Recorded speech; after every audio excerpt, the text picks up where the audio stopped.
Hey guys, and welcome back to the channel. So today we're going to be talking about Monique Samuels and the whole co-parenting situation with her ex-husband Chris Samuels.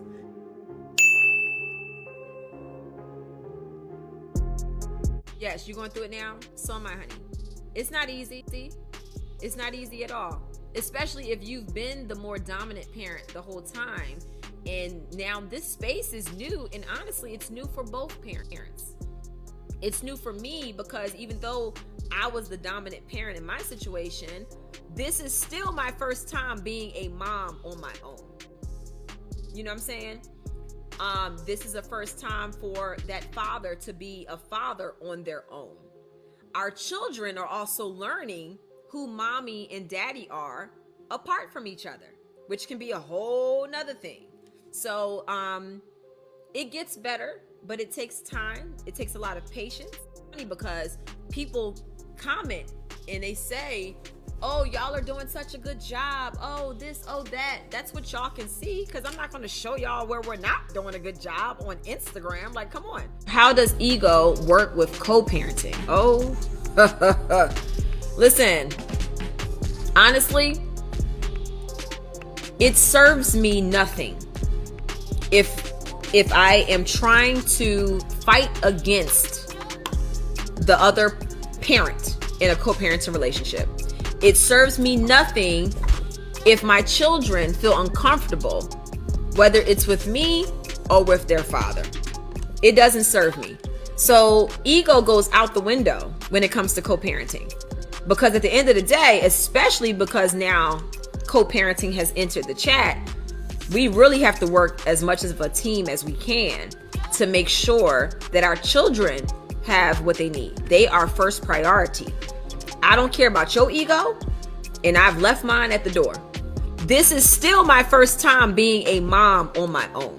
That's what Monique had to say about the whole co-parenting situation. And it makes me think, was the ego one of the reasons why the marriage didn't work in the first place? Now, under that post, Monique says, I believe the hardest part of co-parenting is not allowing the past failed relationship or marriage to overshadow the needs of the children.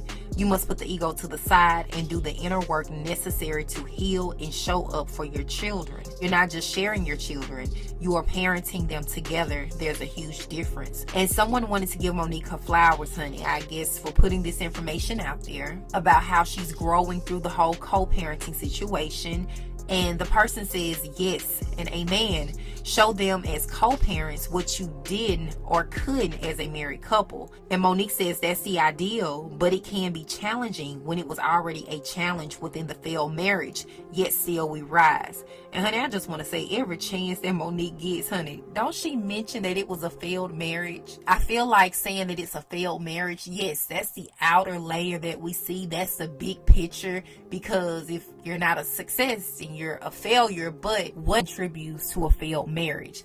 And like I said, it has me thinking, was Monique's ego part of the problem? So before I wrap up this video, I'm going to show a few more clips. One of the clips is Monique talking about her joining reality TV, which during that time it would have been The Real Housewives of Potomac. For those who didn't know, Monique and Chris were having problems before even joining that reality TV show. They thought the show would bring like a newness in their marriage, and it'll kind of reset things from the way that they were going. And then after that video, I'm going to play another clip of Monique confirming what I just said. So before I play those videos, make sure y'all leave y'all thoughts in the comment section. As always, thank you guys for watching. I really appreciate it, and I will talk to you guys in the next video.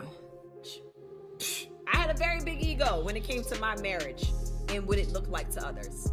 My family dynamic and what it looked like to others. The main reasons I decided to do this show is because you only live once. Why not? You know? And I feel that me and my husband definitely have a stable and very grounded relationship and marriage, and when we parent our kids, we're very hands-on. And I thought that a lot of that was kind of missing from reality TV. So I was hoping that we could kind of bring some positivity to reality TV. And when this opportunity came about, we were like, you know what, let's just do it. Let's have fun with it. And And if it ever becomes too much, then we'll just go back to living our normal, regular lives. But I just looked at it as an opportunity to just show something different. And hopefully, you know, our story will touch somebody. We have been married 11 years. So March 3rd this past year made 11 years. Someone asked, do you think reality TV played a role in the demise of your marriage? And honestly, actually, it's crazy. Chris and I were talking about this. When we started doing reality TV, we were not in a great place. Like, that was back in 2016, and I was ready to leave.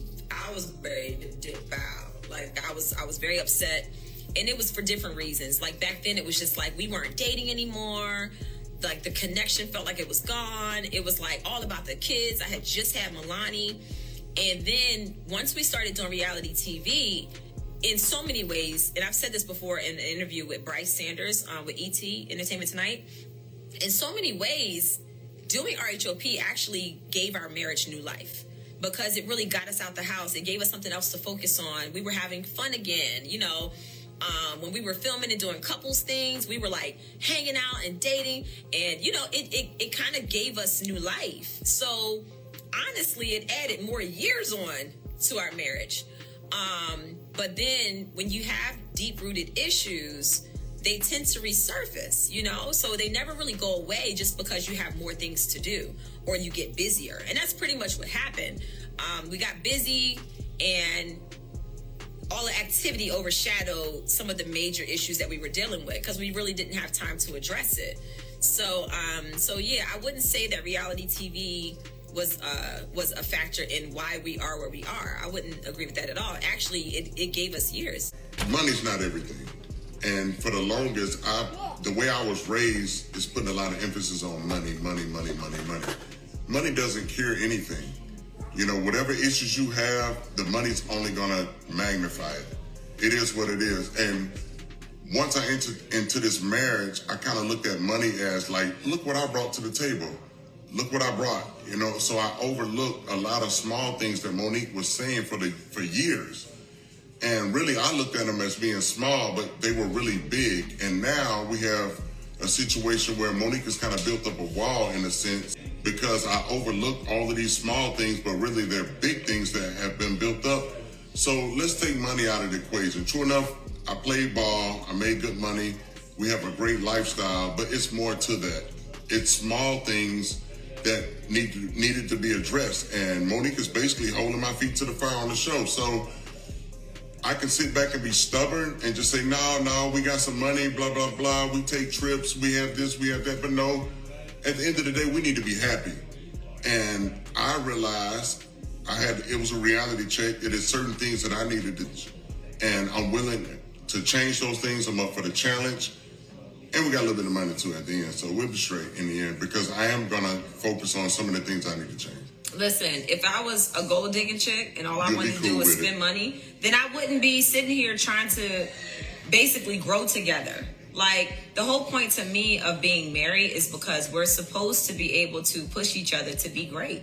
If he sees me slacking, he should basically be like, look, babe, I noticed you've been doing this, that, or the other. You need to pick it up. You can be better than this. If I see him slacking in a certain area and I feel like he can be better, I'm supposed to voice that to him.